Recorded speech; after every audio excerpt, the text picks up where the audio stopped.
اے پیغمبر صلی اللہ علیہ وآلہ وسلم، اپنے پروردگار عالی شان کے نام کی تسبیح کرو، جس نے انسان کو بنایا پھر اس کے اعضاء کو درست کیا، اور جس نے اس کا اندازہ ٹھہرایا پھر اس کو رستہ بتایا، اور جس نے چارہ اگایا پھر اس کو سیاہ رنگ کا کوڑا کر دیا۔ اے نبی صلی اللہ علیہ وآلہ وسلم، ہم تمہیں پڑھا دیں گے پھر تم فراموش نہ کرو گے، مگر جو اللہ چاہے۔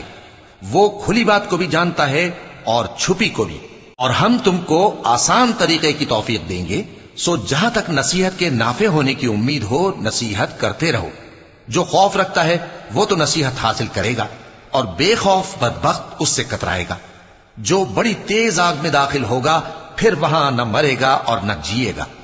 بے شک وہ مراد کو پہنچ گیا جو پاک ہوا اور اپنے پروردگار کا نام لیتا رہا اور نماز پڑھتا رہا۔